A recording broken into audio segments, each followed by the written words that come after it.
GST യോഗം ഇന്ന് ദില്ലിയിൽ ചേരും. സേവന നികുതി പിരിക്കുന്ന കാര്യത്തിൽ കേന്ദ്രവും സംസ്ഥാനങ്ങളും തമ്മിലുള്ള തർക്കം പരിഹരിക്കാൻ യോഗത്തിൽ ശ്രമമുണ്ടാകും. 1.5 കോടിയിൽ താഴെ വരുമാനമുള്ളവരുടെ നികുതി പിരിക്കാൻ സംസ്ഥാനങ്ങളെ അനുവദിക്കണമെന്ന് കേരളം ആവശ്യപ്പെടുന്നു.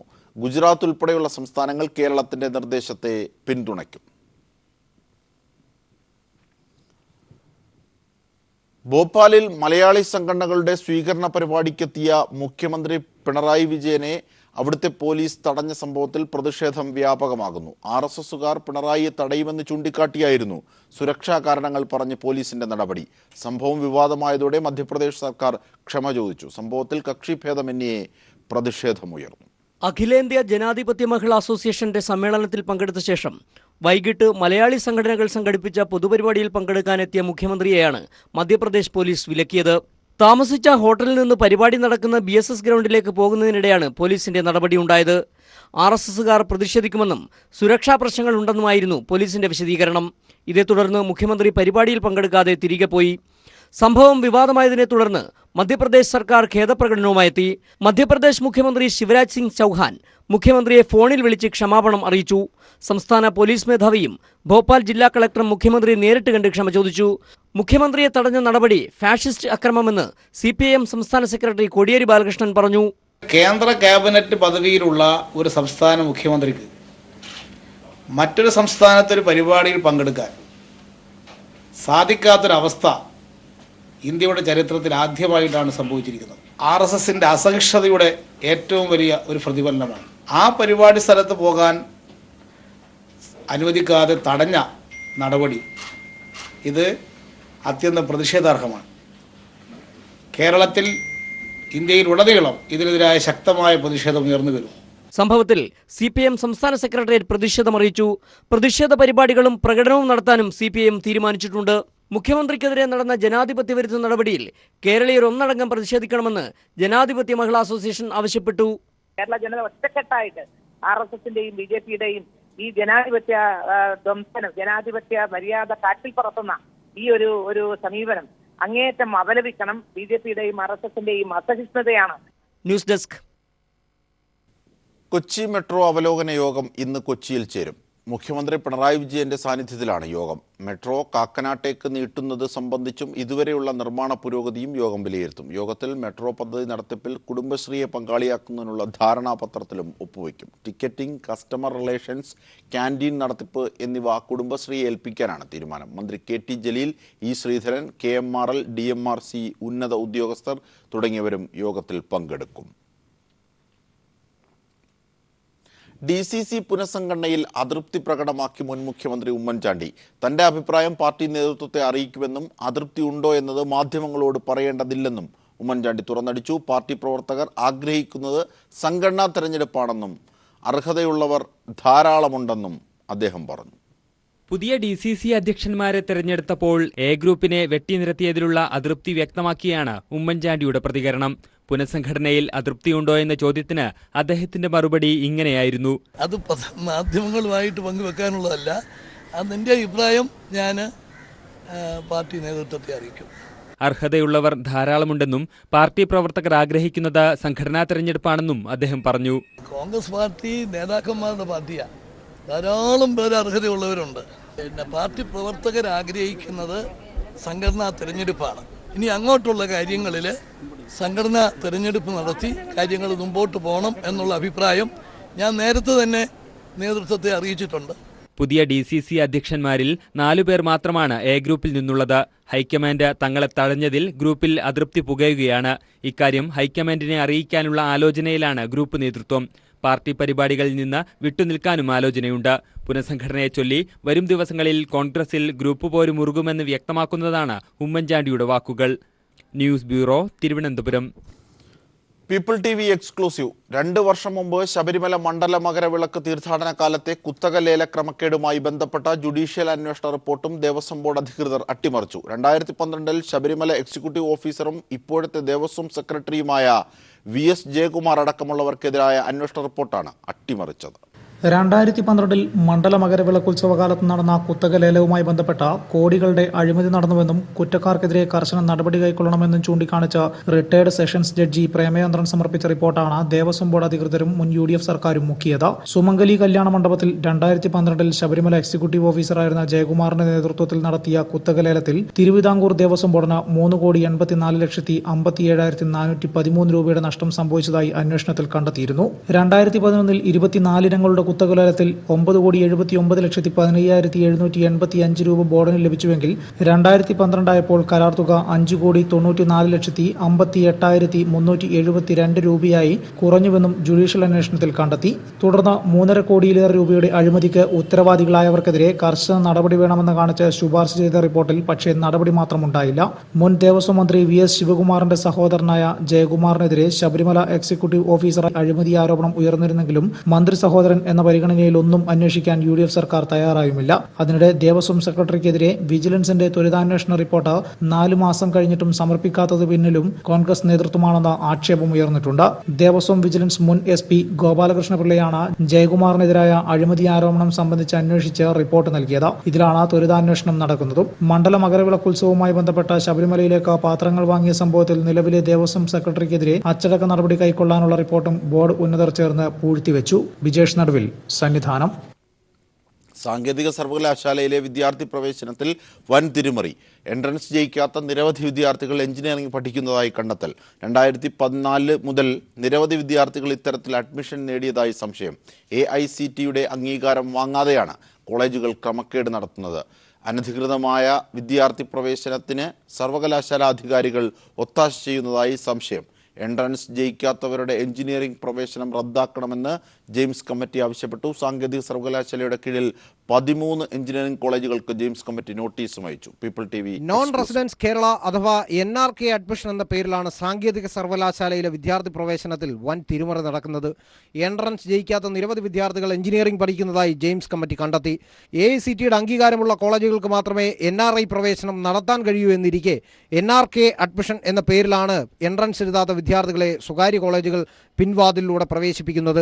കോളേജുകൾക്ക് അഫിലിയേഷൻ നൽകേണ്ട AICTE വ്യവസ്ഥകളിലെവിടെയും NRK വിദ്യാർത്ഥി എന്ന നിർവചനം ഇല്ലെന്നിരിക്കെ സർവകലാശാല അധികാരികളുടെ തന്നെ അനുവാദത്തോടുകൂടിയാണ് അനധികൃത പ്രവേശനം നടക്കുന്നത്. 2014 മുതൽ നിരവധി വിദ്യാർത്ഥികൾ ഇത്തരത്തിൽ അഡ്മിഷൻ നേടിയതായി ജെയിംസ് കമ്മിറ്റിക്ക് സംശയമുണ്ട്. ഇതേ തുടർന്ന് എൻട്രൻസ് ജയിക്കാത്തവരുടെ എഞ്ചിനീയറിംഗ് പ്രവേശനം റദ്ദാക്കണമെന്ന് ജെയിംസ് കമ്മിറ്റി സർവകലാശാലയ്ക്ക് നോട്ടീസ് അയച്ചു. സാങ്കേതിക സർവകലാശാലയുടെ കീഴിലെ 13 എഞ്ചിനീയറിംഗ് കോളേജുകൾക്കാണ് നോട്ടീസ് നൽകിയിരിക്കുന്നത്. അനധികൃതമായി പ്രവേശനം നേടിയ വിദ്യാർത്ഥികളെ ഡിസംബറിൽ നടക്കുന്ന പരീക്ഷയ്ക്ക് ഇരുത്തരുതെന്നും ക്രമവിരുദ്ധമായി പ്രവേശനം നേടിയവരുടെ ഹാൾ ടിക്കറ്റ് തിരികെ വാങ്ങണമെന്നും ജെയിംസ് കമ്മിറ്റി സർവകലാശാലയ്ക്ക് നിർദ്ദേശം നൽകി. എൻട്രൻസ് പോലും ജയിക്കാത്ത വിദ്യാർത്ഥികളെ അനധികൃതമായി സ്വാശ്രയ കോളേജുകൾ പ്രവേശനം നൽകിയതിനും അതിന് സർവകലാശാലയുടെ അനുവാദമുണ്ടായതും സർക്കാർ ഗൗരവത്തിലാണ് എടുത്തിരിക്കുന്നത്. സംഭവത്തിൽ സർക്കാർ അന്വേഷണം ആരംഭിച്ചു. S. ജീവൻകുമാർ, തിരുവനന്തപുരം. അഭ്രപാളികളിൽ ആസ്വാദക മനം നിറച്ച അനന്തപുരി ഇനി വിശ്വസൗന്ദര്യത്തിന്റെ ദൃശ്യചാരുതയിലേക്ക്.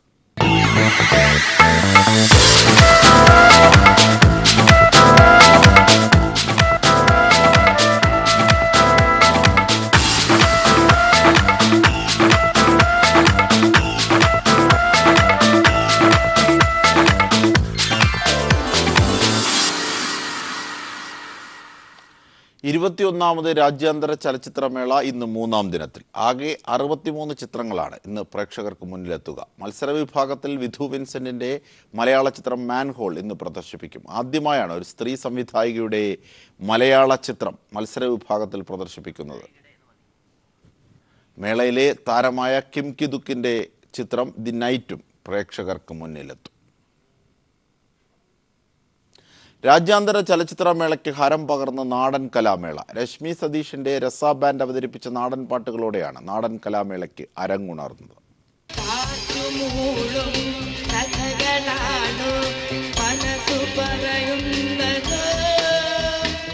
കേരളത്തിന്റെ പരിവർത്തനങ്ങളെ പാട്ടുകളിലൂടെ അവതരിപ്പിച്ചാണ് രശ്മി സതീഷിന്റെ രസ ബാൻഡ് രാജ്യാന്തര ചലച്ചിത്രമേളയ്ക്ക് ഹരം പകർന്നത്.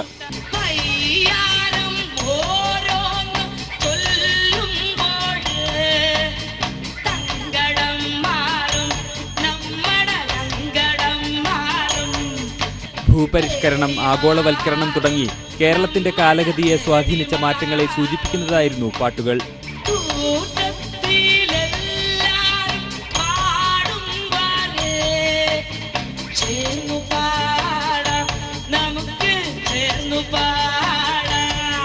തനത് സംഗീതോപകരണങ്ങൾ നാടൻ പാട്ടുകൾക്ക് ചടുല താളം പകർന്നപ്പോൾ കാണികൾ ആവേശത്തിലായി.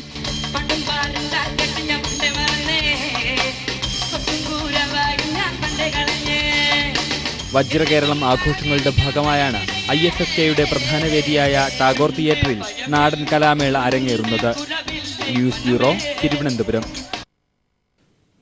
മേളയിലെ മത്സര വിഭാഗത്തിൽ ശക്തമായ പോരാട്ടവുമായി മലയാളി സംവിധായിക വിധു വിൻസെന്റും. ചലച്ചിത്രമേളയുടെ ചരിത്രത്തിൽ തന്നെ ആദ്യമായാണ് മലയാളി സ്ത്രീ ചിത്രം മത്സര വിഭാഗത്തിൽ പ്രദർശിപ്പിക്കുന്നത്. മാൻഹോൾ വൃത്തിയാക്കുന്നവരുടെ ജീവിതം പറയുന്ന ചിത്രം ഇന്ന് പ്രേക്ഷകരുടെ മുന്നിലേക്കെത്തും. സമൂഹത്തിൽ ആരും കാണാതെ പോകുന്ന ഒരു കൂട്ടം ജീവിതങ്ങൾ, അവരിലേക്കാണ് മാൻഹോൾ എന്ന മലയാള ചിത്രം മിഴിതുറക്കുന്നത്.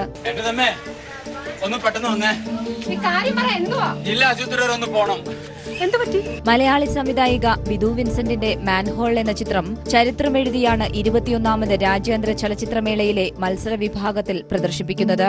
നേരിട്ടുള്ള ജീവിതാനുഭവമാണ് സിനിമയ്ക്ക് ആധാരമെന്ന് സംവിധായിക വിധു വിൻസെന്റ് പറഞ്ഞു. വളരെ സന്തോഷമുണ്ട്, പ്രത്യേകിച്ചും IFFKയുടെ ചരിത്രത്തിന്റെ ഭാഗമാകാൻ ഇങ്ങനെ കഴിഞ്ഞതിൽ. ഇവരുടെ ജീവിതങ്ങളിലേക്ക് നമ്മൾ ഇറങ്ങി ചെല്ലുകയും അവിടെ കൂടുതൽ അന്വേഷണം നടത്തുകയും ചെയ്യുമ്പോൾ മനസ്സിലാകുന്നത് ഒരു പ്രത്യേക തരം ജോലി ചെയ്യുന്ന മനുഷ്യർ ഒരു പ്രത്യേക വിഭാഗത്തിൽ പെടുന്നുണ്ട്, ഒരു പ്രത്യേക ജാതിയിൽപ്പെടുന്ന മനുഷ്യരാണ്.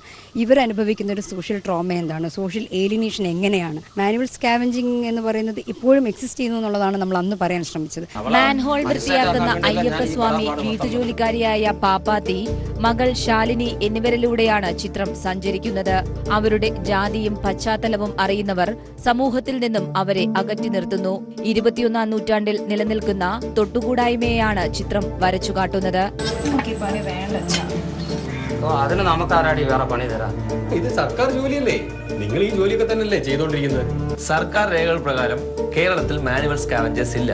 റെയിൽവേ സ്റ്റേഷനുകളിലും കംഫർട്ട് സ്റ്റേഷനുകളിലും നഗരങ്ങളിലെ കക്കൂസുകൾ നിറയുമ്പോഴും ആരാണ് സർ വൃത്തിയാക്കുന്നത്? മാധ്യമപ്രവർത്തക കൂടിയായിരുന്ന സംവിധായിക വിധു വിൻസെന്റിന്റെ ആദ്യ സിനിമാ സംരംഭം കൂടിയാണ് മാൻഹോൾ. ചിത്രം മേളയിൽ ഇന്ന് പ്രേക്ഷകർക്ക് മുന്നിലെത്തും. എസ് ഷീജ, തിരുവനന്തപുരം. സമൂഹത്തിന്റെ മുഖ്യധാരയിൽ നിന്നും അകറ്റി നിർത്തപ്പെടുന്നവരാണ് ഭിന്നലിംഗക്കാർ. എന്നാൽ 21ാം രാജ്യാന്തര ചലച്ചിത്രമേളയിൽ മികച്ച പരിഗണന കിട്ടിയതിന്റെ സന്തോഷത്തിലാണ് ഇവർ. ഭിന്നലിംഗക്കാരെ സമൂഹം അകറ്റി നിർത്തുമ്പോഴാണ് 21ാമത് രാജ്യാന്തര ചലച്ചിത്രമേള അവരെ ഒപ്പം ചേർത്തു നിർത്തുന്നത്. ചലച്ചിത്രമേളയുടെ കഴിഞ്ഞ 20 വർഷങ്ങളിലും ഇവർ മേളയ്ക്കെത്തിയിരുന്നു. എന്നാൽ അത് അവരുടെ സ്വന്തം വ്യക്തിത്വം മറച്ചുവെച്ചായിരുന്നു. പക്ഷേ ഇത്തവണ അവർ തീർത്തും സന്തോഷത്തിലാണ്. സമൂഹത്തിൽ തഴയപ്പെട്ടതിന്റെ വേദനയിൽ നിന്നും കരകയറിയതിന്റെ ഒരുപാട് സന്തോഷമാണ്. ഈ ഒരു ഇവിടെ നിൽക്കുമ്പോൾ സന്തോഷത്തെക്കാൾ ഉപരി ഒരു ട്രാൻസ്ജെൻഡർ ആയതിൽ IFFKന്റെ ഭാഗമാകാൻ സാധിച്ചതിൽ ഐ എം വെരി പ്രൗഡ്. ഇപ്പം നമ്മളെല്ലാവരും അംഗീകരിക്കുന്നുണ്ട്, അതാണ് ഫീല്. ഞാൻ വളരെയധികം ഹാപ്പിയാണ്. ഞാൻ ഫസ്റ്റ് ടൈമാണ് IFFKക്ക് വരുന്നത്. എൻ്റെ ഈ ട്രാൻസ്ജെൻഡർ ഐഡന്റിറ്റി വെളിപ്പെടുത്തിക്കൊണ്ട് ഞാൻ വരുന്നത് ഫസ്റ്റ് ടൈമാണ്. വളരെയധികം ഹാപ്പിയാണ്. 21ാമത് ചലച്ചിത്രമേളയുടെ പ്രമേയങ്ങളിൽ ഒന്നാണ് ലിംഗസമത്വം. അത് ഇതിനോടകം തന്നെ മേളയ്ക്ക് രാജ്യാന്തര പ്രശംസയും നേടിക്കൊടുത്തു. ഭിന്നലിംഗക്കാരെ കേന്ദ്രീകരിച്ച് ജെൻഡർ ബെൻഡർ എന്ന വിഭാഗവും മേളയുടെ അംഗീകാരം ഇരട്ടിയാക്കി. ആക്ടിവിസ്റ്റ് കൂടിയായ ശീതൽ ശ്യാം, ഈ ഒരു സ്വീകാര്യത കിട്ടുക എന്ന് പറയുന്നത് തന്നെ വലിയ കാര്യമാണ്. കാരണം കഴിഞ്ഞ 20 വർഷം വരെ സ്ത്രീകളെയും പുരുഷന്മാരെയും കണ്ടിരുന്ന ചലച്ചിത്രാസ്വാദകർക്ക്, പ്രത്യേകിച്ച് കേരളത്തിൽ ട്രാൻസ്ജെൻഡേഴ്സിനെയും കാണുക, മറ്റു വൈവിധ്യങ്ങളെയൊക്കെ കാണുക എന്ന് പറയുന്നത് 21ാമത് മേളയുടെ ഒരു പ്രത്യേകത കൂടിയാണ്. ജെൻഡർ ബെൻഡർ വിഭാഗത്തിൽ 6 ചിത്രങ്ങളാണ് മേളയിൽ പ്രദർശനത്തിലുള്ളത്. അങ്ങനെ എന്നും സമൂഹത്തിന്റെ പരിഹാസ്യത്തിന് പാത്രമായവർ ലോകക്കാഴ്ചകൾ ഒഴുകിയെത്തിയിടത്ത് അംഗീകരിക്കപ്പെടുന്നു. രാജ്യത്തെ ഏതൊരു പൗരനെയും പോലെ. ക്യാമറ പേഴ്സൺ ഷാജിലയ്ക്കൊപ്പം എസ് ഷീജ. മറ്റു വാർത്തകളിലേക്ക്. നിലമ്പൂരിലെ മാവോയിസ്റ്റ് ക്യാമ്പിന്റെ ദൃശ്യങ്ങൾ പുറത്ത്. 2 വനം വകുപ്പ് ഉദ്യോഗസ്ഥരെ തട്ടിക്കൊണ്ടുപോകാൻ നിർദ്ദേശം നൽകുന്നതാണ് ദൃശ്യങ്ങൾ. പോലീസ് തിരയുന്ന വിക്രം ഗൌഡ, കൊല്ലപ്പെട്ട കുപ്പു ദേവരാജ്, അജിത തുടങ്ങിയവരെയും ദൃശ്യങ്ങളിൽ കാണാം. നിലമ്പൂർ കരുളായി വനത്തിലെ മാവോയിസ്റ്റ് ക്യാമ്പിലെ ദൃശ്യങ്ങളാണിത്. 12 പേരുൾപ്പെട്ട ക്യാമ്പിൽ തെലുങ്കും കന്നഡയും ചേർന്ന ഭാഷയിൽ സംസാരിക്കുന്നത് പോലീസ് തിരയുന്ന വിക്രം ഗൌഡ. വെടിവയ്പിൽ കൊല്ലപ്പെട്ട CPI മാവോയിസ്റ്റ് കേന്ദ്ര കമ്മിറ്റി അംഗം കുപ്പു ദേവരാജിനെയും തമിഴ്നാട് സംസ്ഥാന കമ്മിറ്റി അംഗം അജിതയെയും ക്യാമ്പിൽ കാണാം.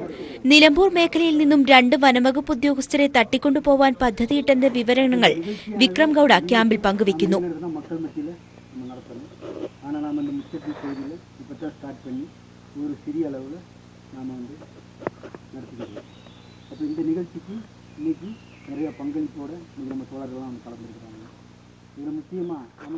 ഇതിനകം കേരളത്തിൽ ആദിവാസി മേഖലകളിൽ നല്ല സ്വാധീനമുണ്ടാക്കാനായെന്ന് അവകാശപ്പെടുന്ന വിക്രം ഗൌഡ പ്രവർത്തന മേഖല കൂടുതൽ വ്യാപിപ്പിക്കാനും ആഹ്വാനം ചെയ്യുന്നു. മുദ്രാവാക്യം വിളിച്ചാണ് ക്യാമ്പ് അവസാനിക്കുന്നത്.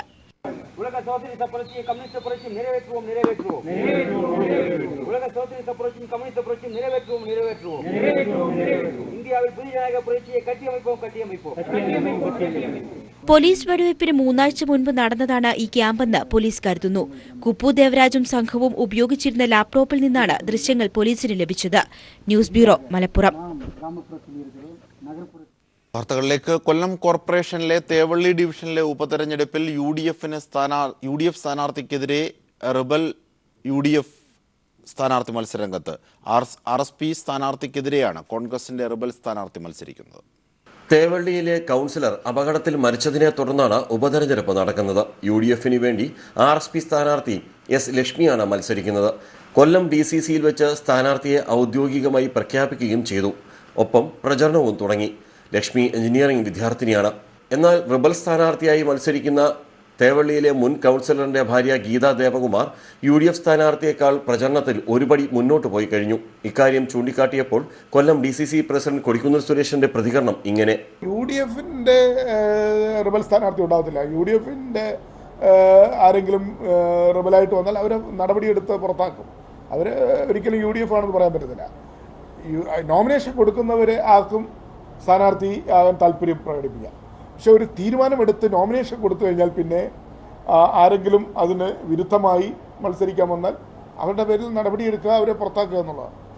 എന്നാൽ താൻ റിബൽ സ്ഥാനാർത്ഥി അല്ലെന്നും തേവള്ളിയിലെ അറിയപ്പെടുന്ന കോൺഗ്രസ് കുടുംബമാണ് തന്റേതെന്നും UDF റിബൽ ഗീതാ ദേവകുമാർ വ്യക്തമാക്കി. റിബൽ സ്ഥാനാർത്ഥിയാണെന്ന് ഞാൻ വിശ്വസിക്കുന്നില്ല. ഇതൊരു കോൺഗ്രസ് സ്ഥിരമായി ജയിക്കുന്ന ഒരു വാർഡാണിത്. ഇവിടെ കഴിഞ്ഞ തവണ സന്ദർഭവശാൽ RSPക്ക് സീറ്റ് കൈവശം പോവുകയായിരുന്നു. പക്ഷെ അവർക്കത് നന്നായി പ്രകടനം കാഴ്ചവെക്കാൻ സാധിച്ചില്ല. ഈ വർഷവും അതിന് തന്നെയാണ് സാഹചര്യം ഒരുങ്ങുന്നതെന്ന് കണ്ടപ്പോൾ ഇവിടെയുള്ള മുഴുവൻ കോൺഗ്രസ്സുകാരും എന്നോട് നിൽക്കാനായി ആവശ്യപ്പെടുകയും ഞാനത് അംഗീകരിക്കുമായിരുന്നു. അതേസമയം ഇടതു സ്ഥാനാർത്ഥിയും അധ്യാപികയുമായ NS ബിന്ദു തെരഞ്ഞെടുപ്പ് പ്രവർത്തനം തുടങ്ങി UDFനും BJPക്കും വെല്ലുവിളി ഉയർത്തി. ഡിവിഷൻ പിടിച്ചെടുക്കാൻ ചിട്ടയായ തെരഞ്ഞെടുപ്പ് പ്രചരണവും അവർ ആരംഭിച്ചു. BJP സ്ഥാനാർത്ഥി ശൈലജയും സിറ്റിംഗ് സീറ്റ് നിലനിർത്താൻ രംഗത്തുണ്ട്. മരണപ്പെട്ട കൗൺസിലർ കോകിലയുടെ അമ്മയാണ് ശൈലജ. ന്യൂസ് ബ്യൂറോ, കൊല്ലം. കാസർഗോഡ് CPCRIയിൽ ശതാബ്ദി ആഘോഷത്തിന്റെ ഭാഗമായി 3 നാൾ നീളുന്ന കിസാൻ മേളയ്ക്ക് ആവേശകരമായ തുടക്കം. കേന്ദ്രമന്ത്രി രാധാമോഹൻ സിംഗ് മേള ഉദ്ഘാടനം ചെയ്തു. അന്തർദേശീയ നാളികേര സെമിനാറും കാർഷിക ഉൽപ്പന്നങ്ങളുടെ പ്രദർശനവും 18 സംസ്ഥാനങ്ങളിൽ നിന്നുള്ള കർഷകർ പങ്കെടുക്കുന്ന കിസാൻ മേളയുടെ ഭാഗമായി സംഘടിപ്പിച്ചിട്ടുണ്ട്. Indian council of agriculture and റിസർച്ചിന്റെ കീഴിൽ 1916 കാസർഗോട്ട് പ്രവർത്തനം ആരംഭിച്ച കേന്ദ്ര തോട്ടവിള ഗവേഷണ കേന്ദ്രത്തിന്റെ ശതാബ്ദി ആഘോഷത്തിന്റെ ഭാഗമായാണ് 18 സംസ്ഥാനങ്ങളിൽ നിന്നുള്ള കർഷകർ പങ്കെടുക്കുന്ന കിസാൻ മേള സംഘടിപ്പിച്ചിട്ടുള്ളത്. അന്തർദേശീയ നാളികേര സെമിനാറും കാർഷിക വിളകളുടെയും ഉൽപ്പന്നങ്ങളുടെയും പ്രദർശനവും കിസാൻ മേളയുടെ ഭാഗമായി നടക്കുന്നുണ്ട്. കേന്ദ്ര കൃഷിമന്ത്രി രാധാമോഹൻ സിംഗ് മേള ഉദ്ഘാടനം ചെയ്തു. ഉൽപാദനം വർദ്ധിപ്പിച്ചും കാർഷിക വിളകളുടെ മൂല്യാധിഷ്ഠിത ഉൽപ്പന്നങ്ങളുടെ ഉൽപാദനത്തിലൂടെയും മാത്രമേ കാർഷിക മേഖലയിലെ പ്രതിസന്ധിക്ക് ശാശ്വത പരിഹാരം സാധ്യമാകുകയുള്ളൂവെന്ന് കേന്ദ്രമന്ത്രി രാധാമോഹൻ സിംഗ് പറഞ്ഞു. देखिए, समर्थन मूल्य आमदनी बढ़ाने में एक सप्लीमेंट्री असिस्टेंट, लेकिन आमदनी बढ़ाने के लिए उत्पादन बढ़ाना, लागत कम करना, वैल्यू एडिशन, अच्छा मार्केटिंग और खेती सिर्फ अनाज का नहीं, फलों की खेती, फूलों की खेती, सब्जी की खेती, मछली, डेयरी, आपके इलाके में तो सिंचाई की व्यवस्था शायद है. കർണാടകയിൽ കേന്ദ്ര സർക്കാർ സഹായിച്ചതുപോലെ അടയ്ക്കയ്ക്ക് കേരളത്തിലും താങ്ങുവില പ്രഖ്യാപിക്കണമെന്ന് ചടങ്ങിൽ അധ്യക്ഷനായിരുന്ന P. കരുണാകരൻ MP ആവശ്യപ്പെട്ടു. That the Honorable Minister has introduced the support price to the Arakanat farmers, that is rupees 250 and 270 in Karnataka. So I request our Honorable Minister to extend this benefit to the state of Kerala. സംസ്ഥാന revenue മന്ത്രി E Chandrasekharan, Uttara Kanara MP Ananthkumar Hegde, NA Nellikkunnu MLA, ICAR director general Trilochan Mohapatra, CPCRI director doctor Chowdappa തുടങ്ങിയവർ സംസാരിച്ചു. ശതാബ്ദി സോവനീറും നാളികേരം എന്ന പുസ്തകവും കേന്ദ്രമന്ത്രി ചടങ്ങിൽ പ്രകാശനം ചെയ്തു. കിസാൻ മേള നാളെ സമാപിക്കും. News bureau, Kasaragod. മതങ്ങൾക്ക് മുകളിലാണ് മനുഷ്യസ്നേഹമെന്ന മഹത്തായ സന്ദേശം സന്നിധാനത്തെ വാവരുനട ഏവർക്കും നൽകുന്നതും ഇതുതന്നെ. 18ാം പടിക്ക് സമീപത്തെ വാവരുനടയിൽ അയ്യപ്പനോളം തന്നെ പ്രാധാന്യം നൽകിയാണ് അയ്യപ്പ ഭക്തർ ദർശനത്തിനായി എത്തുന്നത്.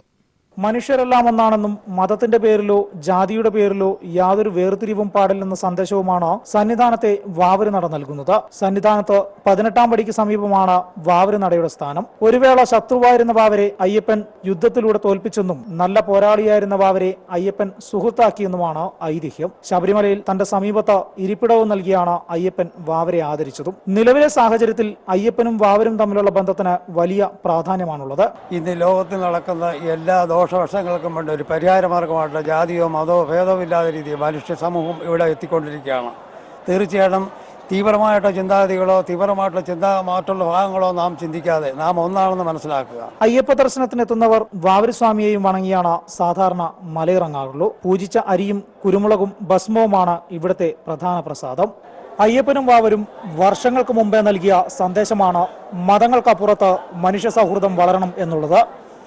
ആധുനിക കാലഘട്ടത്തിൽ ഏറ്റവും ചർച്ചയാവേണ്ടതും അതുതന്നെയാണ്. സന്നിധാനത്തെ വാവരുനടയിൽ നിന്നും ക്യാമറമാൻ വിനേഷ് നേതാജിക്കൊപ്പം ബിജേഷ് നടുവിൽ.